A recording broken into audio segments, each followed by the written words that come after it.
Hello again, and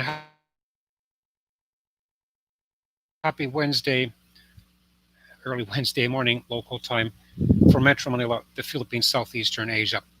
When I was surfing on the internet this Tuesday, local time, I found to my surprise a series of articles which claimed that the probably outgoing US President Donald Trump has in fact secretly mocked his Christian supporters, including Christian pastors.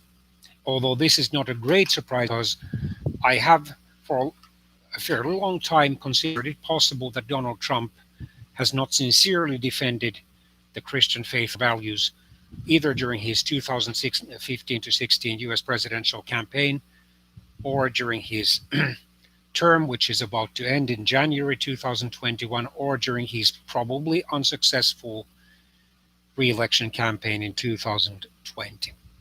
Well, because there is such a huge discrepancy between his occasional pious statements, like the one he made at Christmas 2019, we need more of the Spirit of Christ. And I agree. Unfortunately, in between those statements, we find virtually no change for the better. The general tone of his Twitter feed is negative. He uses rough language privately. He apparently swears quite a bit, and he has even used God's name as a swear word, God, D, and so forth. Hopefully, he has never used the name of Jesus as a swear word, especially Jesus and then F, or then oh my F God. And given the fact that he seems to lack empathy towards those who are suffering unless he personally likes them, given the fact that he seems to lack humility almost completely in his public life, given the fact that he seems to get very angry and then couple anger with mocking, even occasionally mocking people who happen to be shorter than he. I wouldn't be surprised if, as a parting shot at Dr. Anthony Fauci, who, contrary to him, has made truthful statements and predictions on the progress of the COVID-19 pandemic, especially in the United States, that he would mockingly refer to, before leaving office, as little Tony Fauci, because Anthony Fauci is considerably shorter than Donald Trump. And of course, all of us include how amused we were in a tragicomical way when he mocked and imitated an American disabled reporter, Serge Kowaleski, 5 years ago this month, so in November 2015. So I'm going to read summaries of those articles. I try not to repeat myself, but you be the judge. In my opinion, there is ample evidence to show that Donald Trump has been less than sincere and definitely much less than consistent in his so-called defense of the Christian faith and values and of the American Christians' religious freedom, or even in his support for Israel. While he has moved the U.S. Embassy in Israel from Tel Aviv to Jerusalem, while he has recognized Jerusalem as the undivided and permanent Israeli capital, he has also indicated that he favors the so-called two-state solution. In other words, having the state of Israel and the state of Palestine existing side by side because it works. So already this shows that he's by no means an uncompromising friend of Israel. So let's go to these articles. First to the Atlantic.com, which is probably an American newspaper or then a weekly magazine. This article was published by journalist McKay Coppins on September the 29th, 2020. One day in 2015, Donald Trump beckoned Michael Cohen, his longtime confidant and then still personal attorney, who later pleaded guilty during Trump's first and probably only presidential term, to the charge of lying to the U.S. Congress during the probe by Robert Mueller an independent prosecutor on the alleged interference of Russia in the 2016 US presidential elections and on the alleged collusion or willful illegal cooperation between certain leading members of Donald Trump's presidential campaign of that year with Russian agents. And then who recently was released from prison, having served there for approximately 1 year because of the COVID-19 pandemic.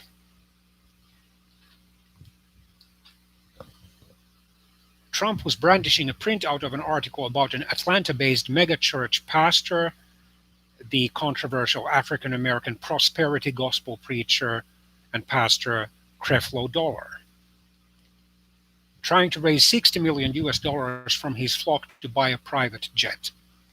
Trump knew Pastor Dollar personally because Dollar had been among a group of evangelical figures who visited him in 2011 while he was first exploring a presidential bid. During the meeting, Trump had reverently bowed his head in prayer while the pastors laid hands on him. But in 2015, he was gleefully reciting the impious details of Dollar's quest for a Gulfstream G650. Trump seemed delighted by the scam, Cohen recalled to the journalist, eager to highlight that the pastor was full of the solid human waste. They are all hustlers, Trump said. The president's alliance with religious conservatives has long been premised on the contention that he takes them seriously while Democrats hold them in disdain. Never mind the fact that there are still some conservative Democrats left, and interestingly enough, those Democrats who claim to be born again are normally minority Democrats as far as their ethno-racial origin is concerned, like Hispanic Americans and African Americans. They usually also belong to that 1/3 of Democrats who identify as pro-life. In other words, they oppose abortion at least under most circumstances. In speeches and interviews, Trump routinely lavishes praise on conservative Christians, casting himself as their champion. My administration will never stop fighting for Americans of faith, he declared at a rally for evangelicals earlier in 2020. It's a message his campaign will seek to amplify in the coming weeks, because this was still written during the already ended US presidential campaign, as Republicans worked to confirm Amy Coney Barrett, which happened in late October 2020, a devout conservative Catholic judge to the US Supreme Court, to replace a notably liberal justice, the late Ruth Bader Ginsburg, and as an associate justice. Ginsburg, incidentally, was a Jew, but she was not a particularly religious person. And definitely, whatever religious beliefs and convictions she had, she tried to keep them separate from her work as a judge, especially as an associate justice of the US Supreme Court. But in private, many of Trump's comments about religion are marked by cynicism and contempt, according to people who have worked for him. Former aides told the journalist that they had heard Trump ridicule conservative religious leaders, dismiss various faith groups with cartoonish stereotypes, and deride certain rights and doctrines held sacred by many of the Americans who constitute his base. I mean, if this is even partly correct, then it will do much to destroy the claim that Donald Trump has supposedly cared for and done more to protect the born-again Christians' religious freedom and the Christian faith and values than any president since the 1950s, a claim that has been made by none other than Reverend Franklin Graham. You guessed it, the older and much more famous son of the late Baptist Reverend and evangelist Billy Graham. And at least until recently, Franklin Graham has been one of the most vocal supporters of Donald Trump. Reached for comment, a White House spokesman claimed that people of faith know that President Trump is a champion for religious liberty and the sanctity of life, and he has taken strong actions to support them and and protect their freedom to worship. The president is also well known for joking and his terrific sense of humor, which he shares with people of all faiths. I would say his sense of humor, based on what glimpses I've got, borders on the lewd, on the ridiculous, and on the mocking. Of course, those people who are on good terms with him don't mind being mocked by him because they know uh, his personality. But many other people who have much more sensitive minds and consciences might take those jokes easily as insults. And I'm afraid that some of them actually are intended to hurt people emotionally. From the outset of his brief political career, Trump has viewed right wing evangelical leaders as a kind of special interest group to be schmoozed, conned, or bought off. Former aides to Trump told this journalist. Though he faced Republican primary opponents in 2016 with much more credible Christian testimonies, such as U.S. Senator Ted Cruz of Texas or former Arkansas Governor and Lieutenant Governor Mike Huckabee, let alone Wisconsin Governor Scott Walker, and so forth, even to some extent former Florida Governor Jeb Bush, even though Jeb Bush is probably largely because of his Mexican American wife, a Roman Catholic. Trump was confident that his wealth and celebrity would attract high profile Christian surrogates to vouch for him. Note his wealth and celebrity, not his devotion to God, to Jesus Christ, to the Bible, to prayer, to witnessing, nor his humility, because he is quite devoid of either piety or humility. It's telling that over 5 years ago, early in the Republican presidential campaign season, one of his many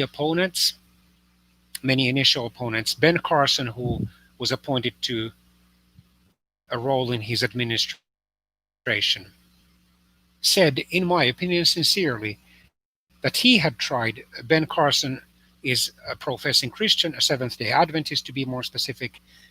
He said that he had tried to base his life on humility and fear of the Lord, and he had not until that point noticed those qualities in Donald Trump.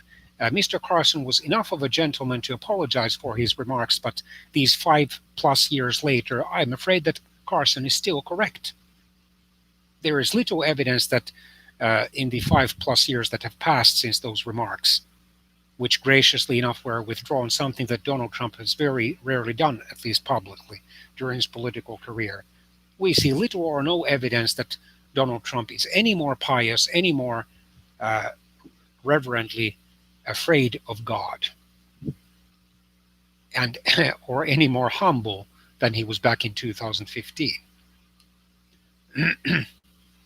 His view was, I've been talking to these people for years. I let them stay at my hotels. They are going to endorse me.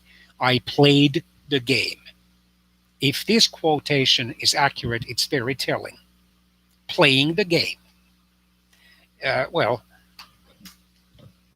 he's by no means the first US president whose Christian convictions have been severely questioned.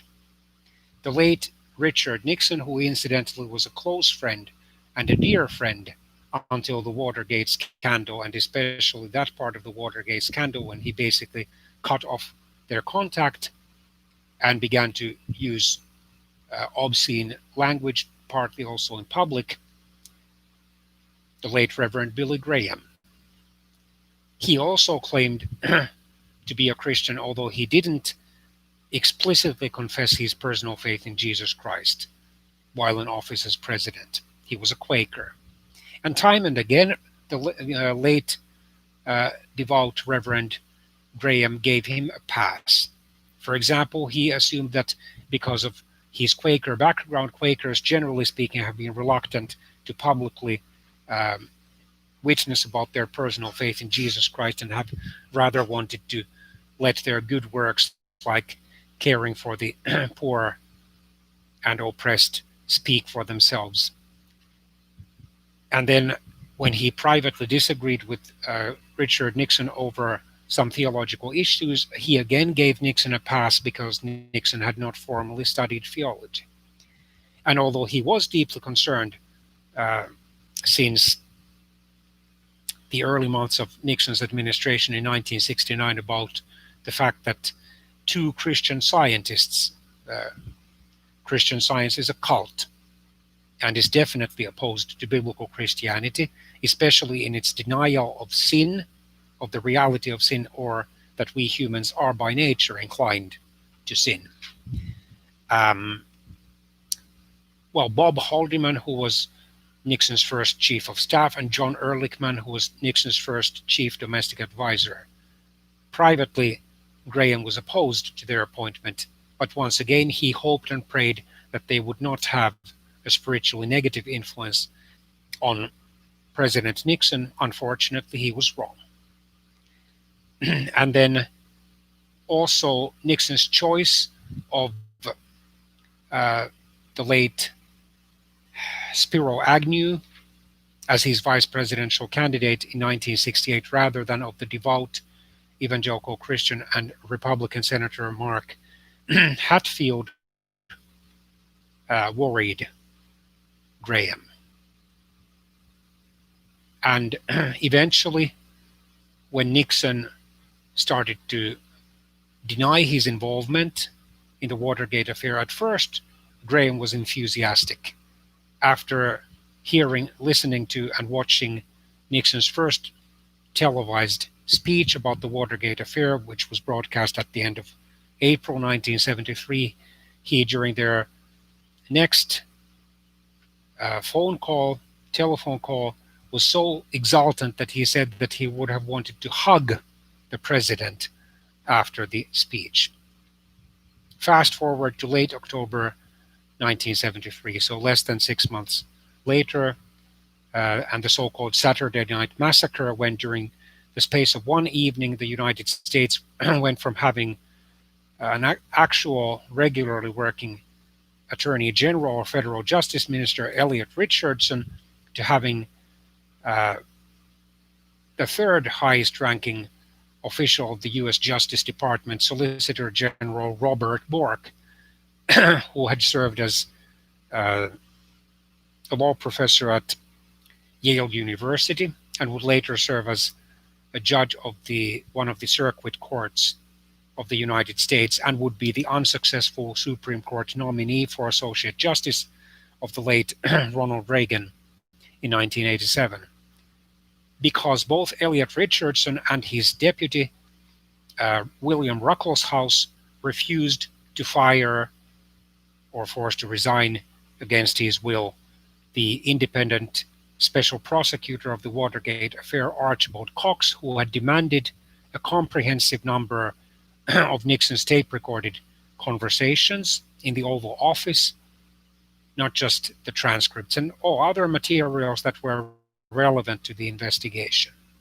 Nixon had refused this demand, citing the so-called executive privilege, and he tried to justify it by claiming that there had been previous presidents, US presidents, who had taped some of their conversations. And while that was true, of course, it did not justify his decision to have these private conversations where he actually schemed on how to cover up the involvement of certain of his administration officials in the Watergate affair. So this event made even the good Reverend Graham suspicious of Nixon, so that it took Mrs. Pat Nixon's intervention to persuade him, albeit reluctantly, to preach in the White House pre-Christmas service in December 1973, where he, according to Reverend Graham, according to his autobiography, Just As I Am, preached on repentance, while most of the president's close advisors, including cabinet secretaries and leading staff members, were present. And according to Graham's own account in his autobiography, he preached as strongly as he could without mentioning any names. And sometime in late December 1973, he also gave a fairly lengthy interview to Christianity Today, an interdenominational evangelical magazine that he, along with certain other American evangelicals, had helped to establish in 1956, where he did express concern about the Watergate affair and suggested that some of Nixon's assistants, especially younger and power and privilege hungry men, had become so obsessed with changing the world as they saw it for the better that they thought that the ends or eventual goals justified the means. In other words, that they could even knowingly break the law as long as they supposedly improved the world. And finally, on the day when Nixon's expletive and swear word filled um, White House or Oval Office taped conversations were published, either in late July or early August 1974. Of course, not the entire ones because there would have been many pages needed, but explicit excerpts of them. And the good Reverend Graham, who had just returned from his World Evangelism Conference in Lausanne, Switzerland, Central Europe, when they were published, um, and he read those words in one of the American newspapers to which he subscribed. He was so shocked at President Nixon's vulgar language that he felt like vomiting. At this point, of course, with almost half a century of hindsight, we would say that he had been gullible. He had believed the best of the president, while many of those who knew Nixon's darker side, if they had had access to Reverend Graham, would have advised him that in practice Nixon was a deeply flawed and sinful man.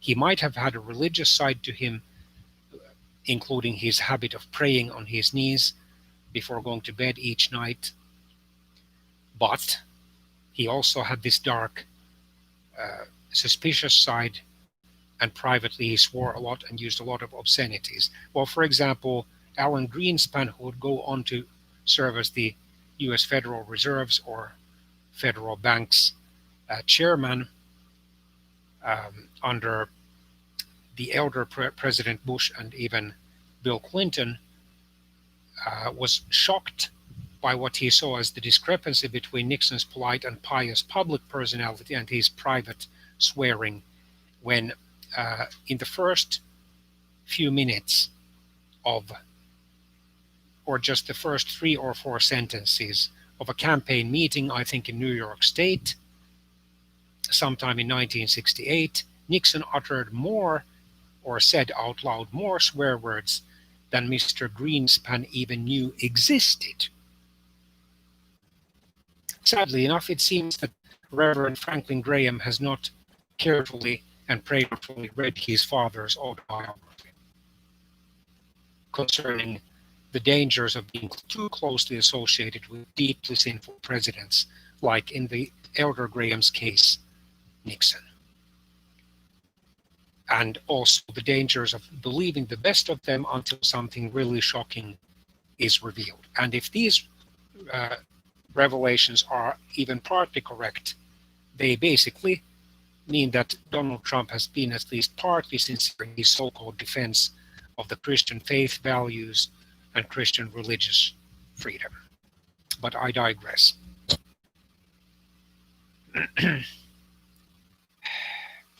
Said a former campaign advisor to Trump, who, like others quoted in this story, spoke on the condition of anonymity to describe private conversations.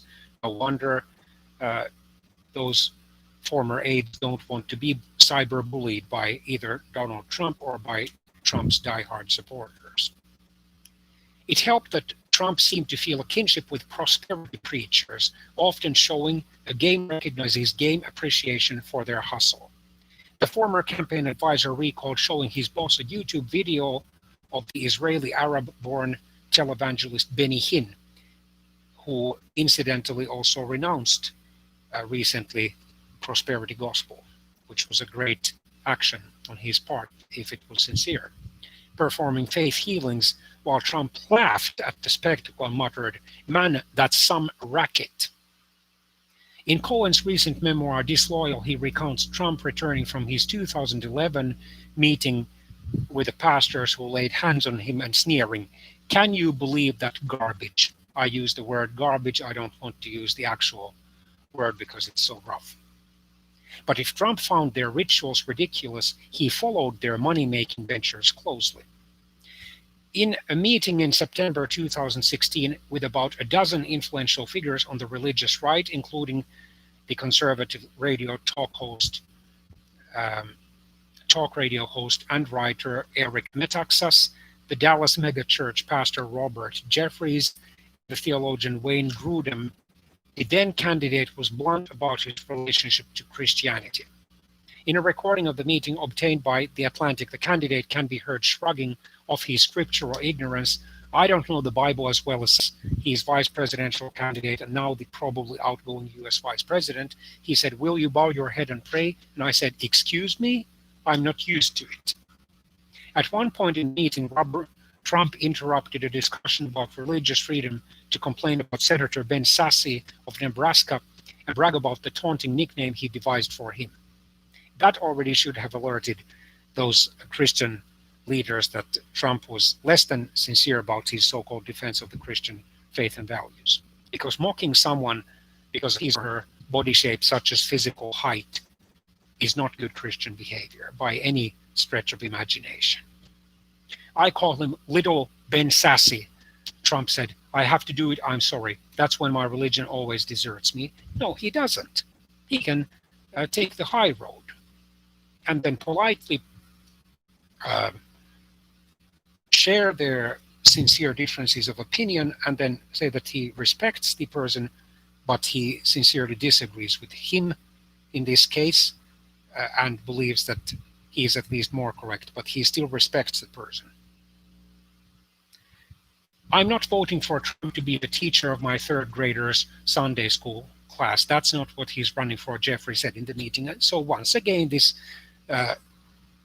past that commandments for Christian behavior have by no means been given only to the ministers of the gospel, whether they be Sunday school teachers or pastors or preachers, evangelists, missionaries, or theologians. No way. They have been given, at least most of them, for all Christians, such as we should treat others the way we would wish them to treat us, such as that we should be honest, we should speak what is edifying, what builds up others spiritually. And we should not despise our fellow humans, but rather have Christ-like compassion for them and pray for them, including our enemies, and bless those who curse us. Adding, "I believe it is imperative that we do everything we can to turn people out." According to the Pew Research Center, white evangelicals are more than twice as likely as the average American to say that the president is a religious man. Some conservative pastors have described him as a baby Christian and insist that he has accepted Jesus Christ as his Savior, despite the fact that there's very, very little evidence of that, and none that is undeniable. "I always assumed he was an atheist," Barbara Ress, a former executive at the Trump Organization, told this journalist. "He's not a religious guy," AJ Delgado, who worked on his 2016 campaign, told me. "Whenever I see a picture of him standing in a group of pastors, all of their hands on him, I see a thought bubble with the words, 'What suckers?'" Mary Trump, the president's niece, told the journalist. Greg Thornberry, a former president of the Evangelical King's College who was courted by the campaign in 2016, even told the journalist, or did, however, tell the journalist that even those who acknowledge Trump's lack of personal piety are convinced that he holds their faith in high esteem. "I don't think for a moment that they would believe he's cynical about them," Thornberry said, but they may be sincerely wrong. Trump's public appeals to Jewish voters have been similarly discordant with his private comments. Earlier in September 2020, the Washington Post reported that after calls with Jewish lawmakers, the president has said that Jews are only in it for themselves. And the same can be said for his public life.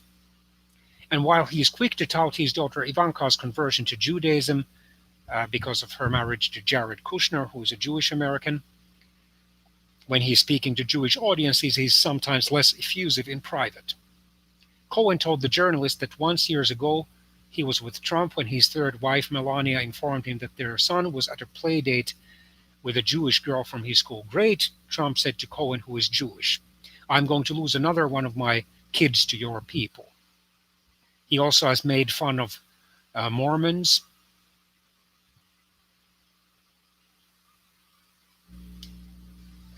including the religious undergarments that many Mormons wear, especially those who have been in the so-called, I think, exaltation temple ceremony. After that, they are to wear those undergarments, whether they are men or women. Uh, and he ridiculed Mitt Romney, a former Republican presidential candidate and governor of Massachusetts, and the current U.S. senator, I think junior senator for Utah, who, by the way, was the only Senate Republican in early 2020 to vote for Trump's removal from office, and who readily congratulated Joe Biden as the U.S. president-elect. Trump is a moderate Republican. He made fun of Trump wearing religious undergarments. This that Trump very likely is not sincere in his defense of the Christian faith and values, or even other religious beliefs. He does, however, respect the religious scam. Why? Because it brings him votes and money. And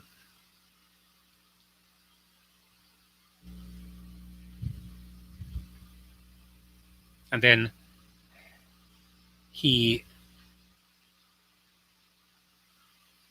should he be able to overturn the election results, which looks increasingly unlikely, he is unlikely to change unless God really deals with him powerfully.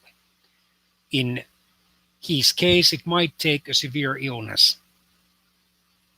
Even his infection with the COVID-19 pandemic and then his spending of 1 weekend in hospital may have been partly staged in order to win him sympathy votes.